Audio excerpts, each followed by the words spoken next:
Oke, selamat pagi Mas Rohim. Pagi. Ya, kali ini ada pertanyaan. Saya ingin menanyakan tentang benarkah bangkitnya Kundalini dalam diri itu tanda kalau manusia itu mencapai spiritual awakening atau kebangkitan spiritual tertinggi. Begitu Master. Ini juga banyak yang ditanyakan sama beberapa followers Mas Rohim seperti itu. Oke, salam rahayu ya semuanya. Semoga makin baik, makin sukses dan bahagia selalu. Spiritual awakening artinya kebangkitan spiritual. Ya, Dan apakah bangkitnya Kundalini itu tanda. Ya, dia mencapai spiritual awakening? betul. Mencapainya ya, ini belum. Karena di tahapan awakening atau tanda spiritual awakening itu salah satunya adalah kebangkitan Kundalini. Di dalam proses kebangkitan, artinya kalau manusia sudah terbangkit Kundalininya, dia masuk dalam tahapan, masuk dalam tangga menuju spiritual awakening. Di situ ada banyak hal yang harus dilakukan dalam proses sampai kepada spiritual awakening sendiri. Oke. Nah makanya ketika orang tersadar spiritual Kundalini sendiri, terus muncul tanda-tanda bangkitnya Kundalini, itu belum berarti dia sudah spiritual tinggi. Kadang sudah merasa sombong, wah saya peka di sini, saya punya ESP, saya punya kepekaan batin, saya punya energi besar tanpa harus saya berlatih, tanpa harus saya berguru. Bukan. Itu baru tanda dia masuk tangga pertama. Kamu ditunjukkan bahwa kamu terbuka spiritual, bangkit spiritualnya. Cuman kadang orang yang tidak punya arah, tidak punya guru ya, dia muncul rasa sombong, muncul rasa bahwa saya pencipta, saya bisa segalanya, saya bisa ngatur dirimu. Kemudian menjadikan dia justru pelan-pelan akan mengalami sindrom yang tidak diketahui. Maka dari itu saya juga terus belajar, dan siapapun yang mengalami hal ini, belajarlah kepada orang yang tahu. Ya. Oke. Berarti kalau misalkan Kundalini sendiri itu adalah step awalnya. Step awal untuk seseorang itu bangkit secara total gitu ya, maksudnya spiritualnya melangkah kepada spiritual awakening. Oke, spiritual awakening. Nah, tapi pertanyaannya begini, kan ada beberapa orang gitu ya, untuk membangkitkan Kundalini saja itu butuh waktu bertahun-tahun, Ustaz. Gitu. Nah, apakah memang seperti itu? Maksudnya, apakah memang untuk membangkitkan Kundalini saja itu bertahun-tahun, memang benar-benar bertahun-tahun, ataukah memang ada cara yang lebih mudah atau bagaimana? Ada cara yang lebih mudah. Dulu mungkin ya dibuat bertahun-tahun karena si orang ini mengalami proses yang memang sulit untuk membangkitkan Kundalini. Misalkan belum menerima ide tetap Kundalini, belum paham spiritual.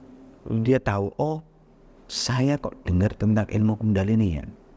Kemudian si orang ini mencari tahu, mencari cara, dia praktek. Tapi belum memahami benar apa sih manfaat Kundalini, apa sih sumber dari Kundalini itu. Sehingga dia bertahun-tahun sampai mencapai pada kebangkitan awal. Oke. Belum mencapai spiritual awakening. Dia baru sadar setelah beberapa tahun. Oke. Makanya kalau memang sudah benar-benar siap, seseorang itu akan cepat untuk membangkitkan Kundalini. Dan cara tercepatnya adalah dengan Saktipat atau teman atau inisiasi. Oh begitu. Nah, tanda seseorang siap untuk membangkitkan Kundalini sendiri bagaimana? Setiap orang beda-beda. Makanya di dalam sesi pelatihan lanjutan membangkitkan Kundalini, saya akan membaca seorang itu apakah siap untuk dibangkitkan atau nanti dulu. Bisa dibangkitkan, cuman proses hasil dari kebangkitannya adalah bertahap. Kadang dia pasti punya hambatan. Makanya dalam pelatihan saya biasanya bertanya setelah saya bangkitkan, apakah ada hambatan di cakra tertentu? Nah di situ harus diatasi. Apakah muncul dari dirinya atau dari luar. Kalau saya sebut dalam keilmuan Asosiasi Kundalini Indonesia adalah namanya ada intra personality dan interpersonality. Dulu saya sebut namanya tidak itu, tapi seingat saya begitu.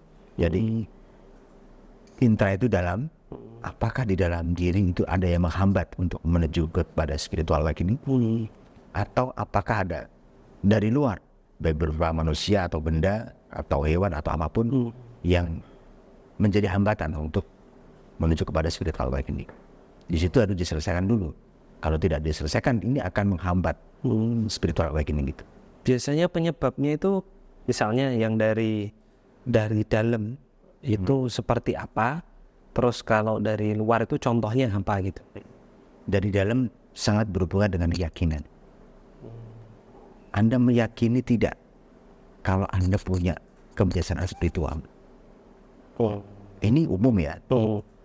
Ada orang meyakini Tuhannya, ada orang meyakini malaikat, ada orang meyakini leluhurnya, ada orang meyakini alam semesta, ada orang meyakini dewa-dewi. Itu hak masing-masing. Tapi apakah Anda sudah beres dengan keyakinan itu? Atau keyakinan itu masih tercampur dengan keyakinan lain? Nah, itu harus disinkronkan, dibersihkan dulu. Oke. Itu kalau itu berasal dari luar juga dari luar. Apanya dari luar? Contohnya kalau dari luar, Mas? Dari luar bukan.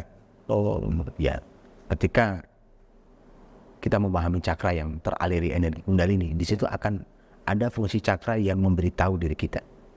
Apakah cakra jantung saya bermasalah dengan orang lain? Apakah cakra tenggorokan saya bermasalah dengan orang lain?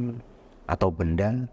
Apakah cakra tangan saya pernah menghancurkan atau merusak, merugikan orang lain? Di situ akan ada link atau semacam kode yang diberikan ketika kita menuju pada spiritual awakening itu. Nah, ketika ada, diselesaikan. Jangan dibiarkan, karena ini akan menghambat proses tahapan berikutnya sampai ke spiritual awakening. Oke. Nah, kemudian ketika terjadi hambatan atau ada penyebab tentang hambatan tadi, nah itu dari intra atau dari ekstra,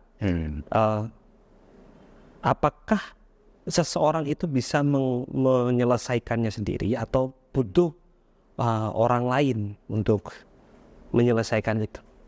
Bisa menyelesaikan sendiri ketika bisa menghadirkan orang yang nyaman, atau kebijaksanaan yang bisa menyelamatkan dirinya.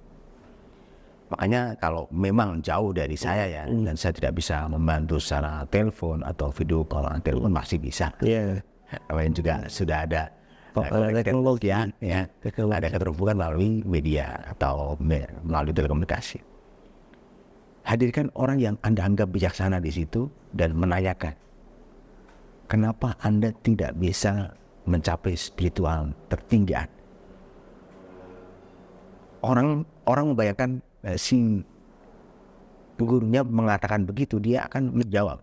Batin ini atau cakra ini akan memberitahu, oh saya belum siap menyelesaikan di bagian ini. Itu bisa. Atau secara langsung saya bantu. Atau secara langsung guru membantu untuk membedah atau membersihkan hambatan-hambatan itu. Oke. Jadi bisa secara diri kita kalau kita bisa menghadirkan seperti itu. Tapi kalau misalkan kita tidak bisa menghadirkan, maka butuhlah secara kehadiran seorang guru atau orang yang memang lebih paham gitu ya. Oke. Kemudian ini pertanyaan terakhir, Mister. Iya. Kalau tadi tidak bisa menghadirkan orang yang bijaksana di dalam hidupnya akan tidak terarah atau hancur. Oke. Karena dia masih mencari jejak-jejak, nak menolong, mencoba. Ini hati-hati. Oke. Ini pertanyaan terakhir. Jadi untuk orang yang sudah mengalami, misalnya orang itu mengalami benar-benar spiritual awakening atau kesadaran spiritual tertinggi itu, apa yang akan mereka rasakan atau apa manfaat ataupun tanda-tanda atau apapun yang mereka rasakan betul dalam dirinya? Yang pasti satu, dia dalam kebenaran alam semesta. seimbang hidupnya. Seimbang itu. Rasanya ada yang merasakan, ada yang tidak. Hampa atau hening. Tidak ada hal yang membebani, yang ada adalah kedamaian diri. Tinggal siapa yang merasakan itu adalah satu tanda di mana seseorang mencapai spiritual awakening. Bijaksana hidupnya, damai dan bahagia. Oke, terima kasih Master. Itu saja untuk sesi kali ini. Kita akan sambung di sesi selanjutnya.